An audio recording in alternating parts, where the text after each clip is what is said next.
So to preface this story, I was about 15 or 16 years old at the time this happened.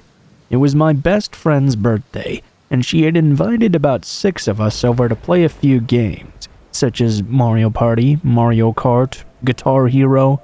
Overall, just stay the night in celebration of her big 16.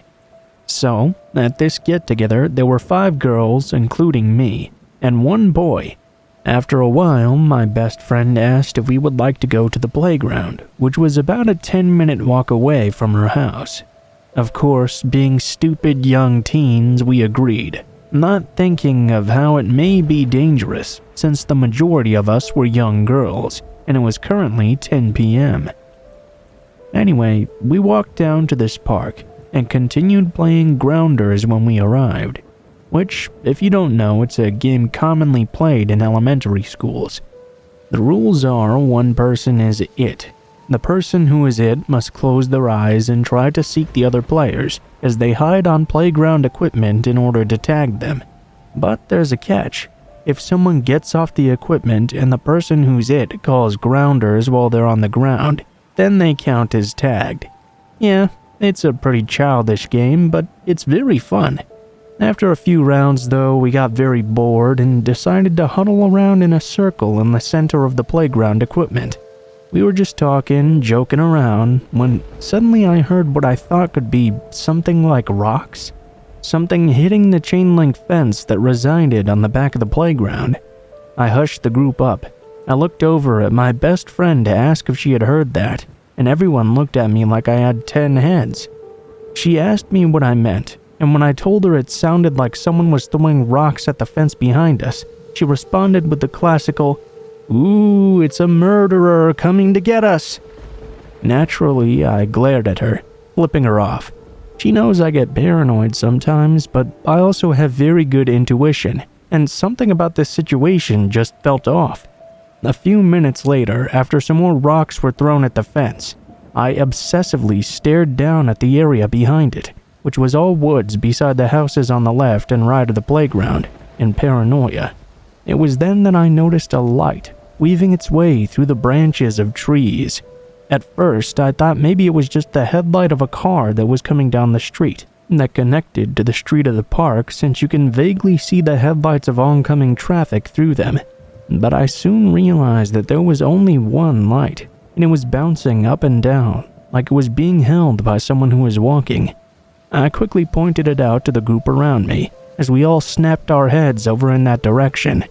Coming up along the side of the nearby house on the left side of the park was a man who wore a hat, some white, baggy and dirty sweatpants, and a black coat.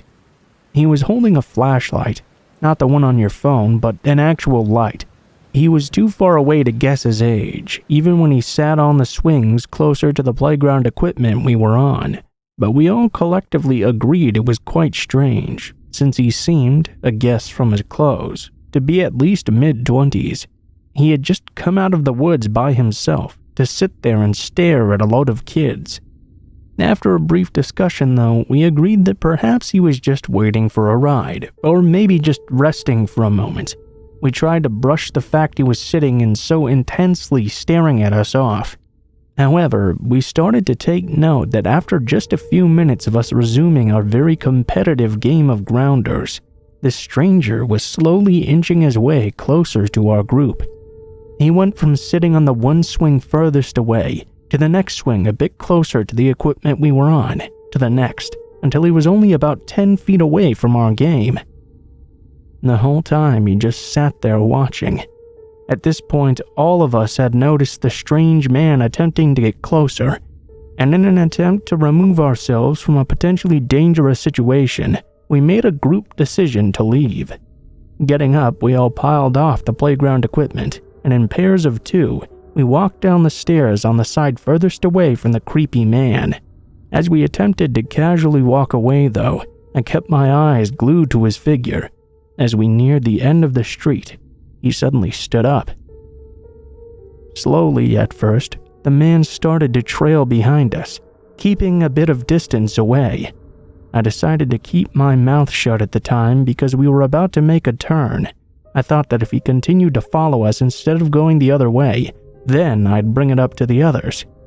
And wouldn't you know it, the creep stayed hot on our heels, but not only following which turn we took, he also started sprinting toward us, screaming, "You motherfuckers! I'm going to fucking kill you!"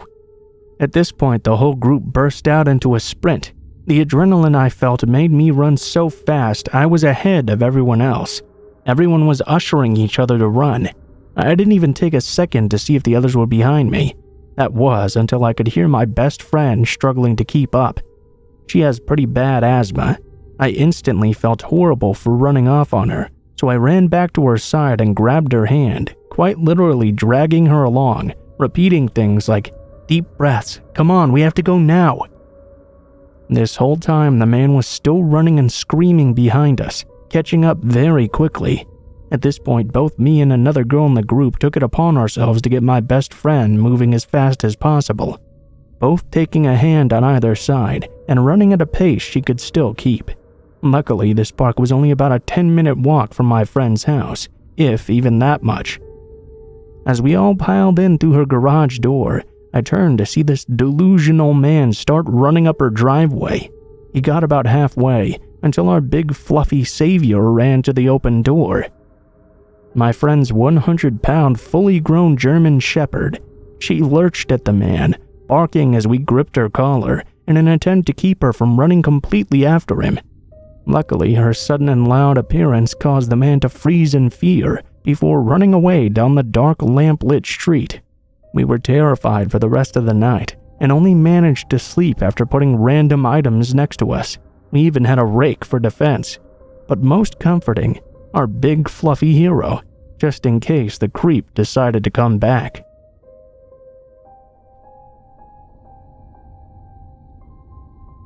This happened about 5 years ago. I was around 16 to 17 years old. I always enjoyed walking though. I would spend at least 1 hour a day walking the roads around where I lived. Well, one day I was out doing my normal route, walking down my street that my house was on, taking a right to the main street and following it until I got to the end. There I would cross the crosswalk and retrace my steps to head home. On this particular day, I was about 20 feet from where I would leave the main road on my journey back home. I had my headphones deep in, blasting music as always. This can be a bad habit as I am a young female that's been put in some sketchy situations while going for my night walks. Men chasing me, people following me, etc. But since this was broad daylight and the roads were pretty busy, I figured I would be completely safe.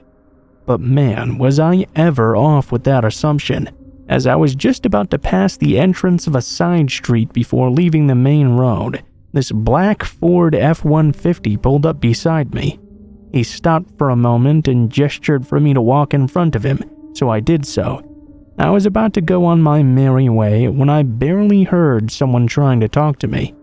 I turned down my music, taking out my headphones as I looked to see the man in the black Ford still stopped at the entrance of the side road. I looked at him, puzzled and trying to figure out if he was talking to me. I pointed at myself in confusion, and he grinned, nodding. "What's a beautiful girl like you doing out here?" he asked. Walking?" I replied, laughing awkwardly, seeing as the answer should have been obvious. "It's quite a beautiful day for that," he commented, just seeming to make small talk. I vaguely agreed before going to turn around and continue my route home. "Wait!" the man called. I stopped and turned around, trying to be polite. Even though the encounter was odd, I didn't see too many red flags yet. The man then went off on a tangent, saying things such as, "You're so beautiful, you have a really nice body. This hot weather is nice for a hot girl." I grew uncomfortable at this point, seeing as this man had to be well into his mid-40s.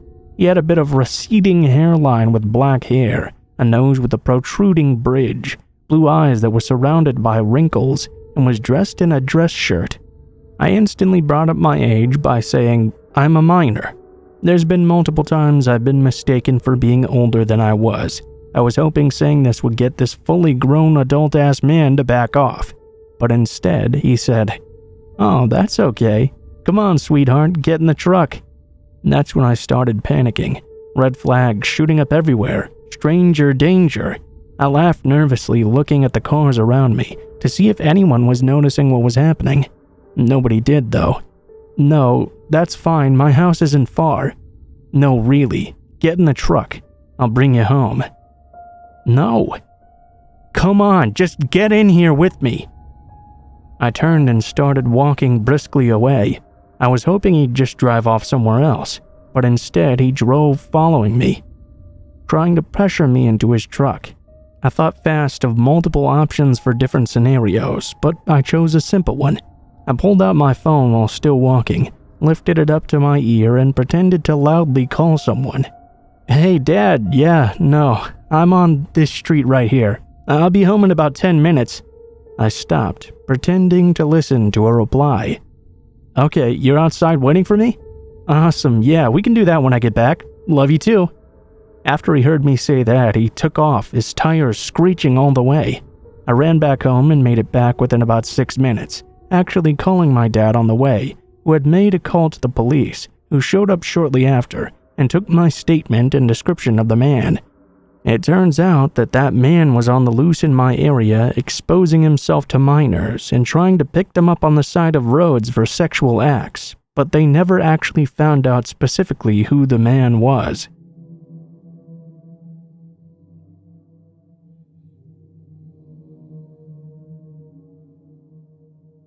When my friend and I met the woman we now refer to as the Banshee, it was around 10 p.m. at night. We were walking back from this milk tea place, and we were maybe at 1.5 miles of a 6-mile total round trip. In other words, we were almost home. We were walking on a long stretch of sidewalk next to a wide road that's very busy during the day but almost completely empty at night.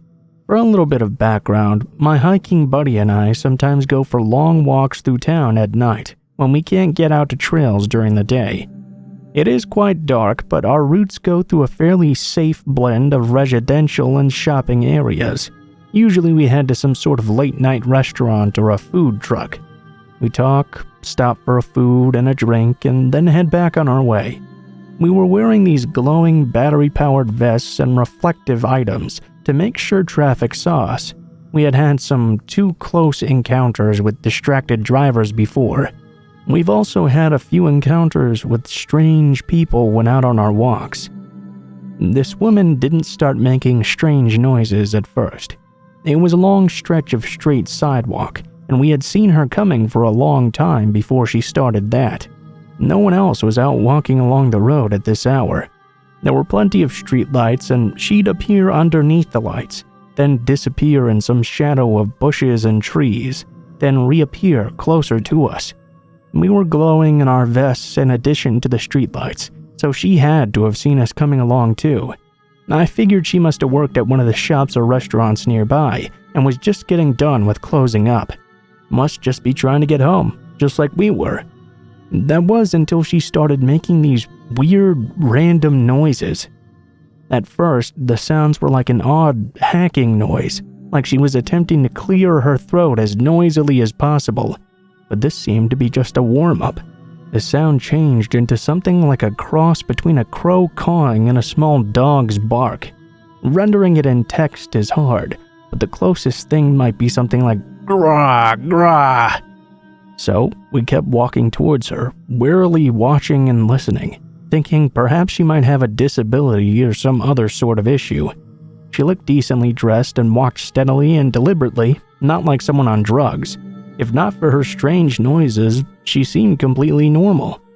Then she started making these loud, low-pitched groaning sounds. It had us briefly making zombie movie references to each other, joking for a bit. But we speculated maybe she was talking to someone on earbuds or making an attempt to sing or something. It got weirder as she added some higher-pitched screechy sounds, like some angry cockatoo. At this point, she was less than 2 blocks away, rotating through these bizarre sounds, with short pauses of silence in between. She looked just like someone's cute little grandma.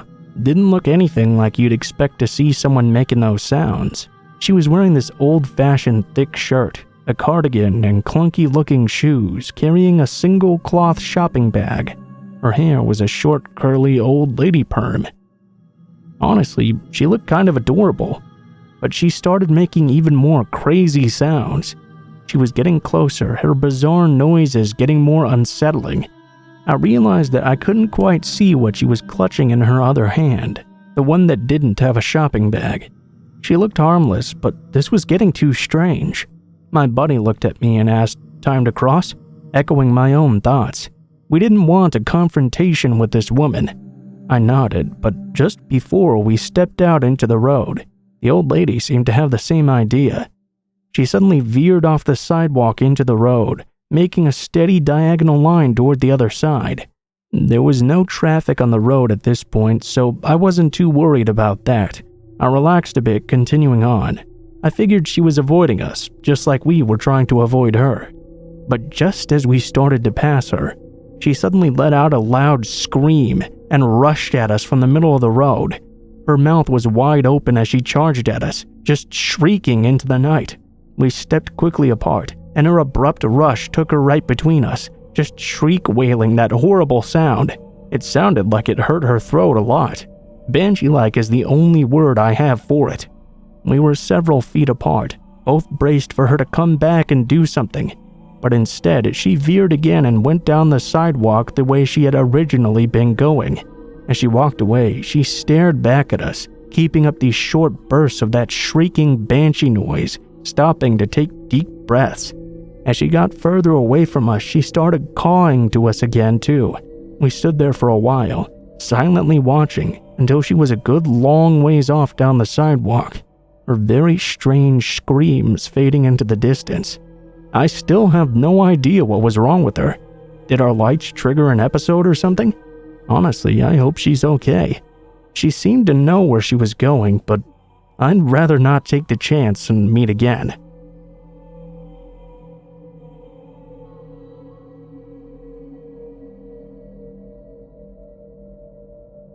For context, I'm a 24-year-old female and live in a very populated city where people drive around a lot. I'm still shaken up by this, and I'm honestly curious to hear your thoughts.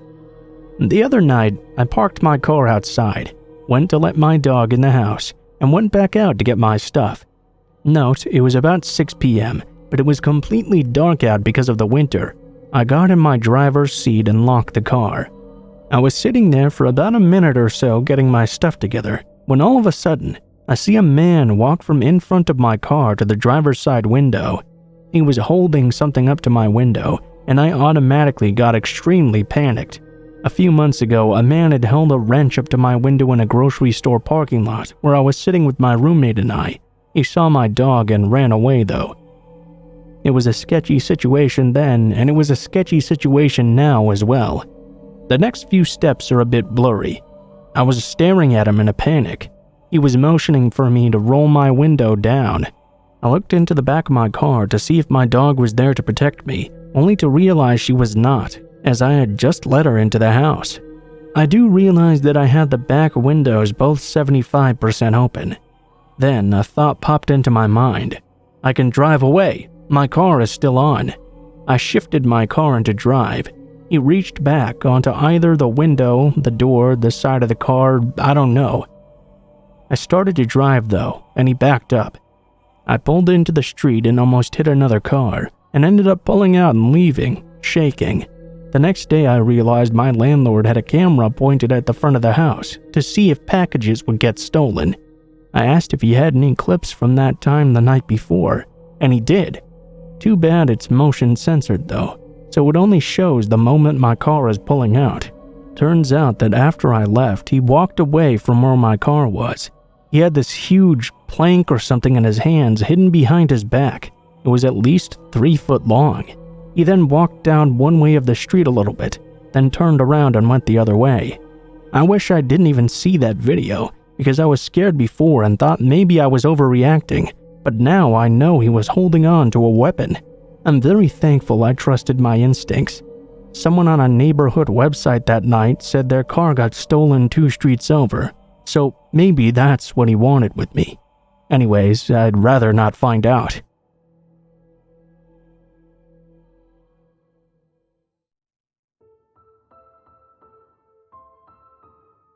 What is up, guys? Blue Spooky here as always.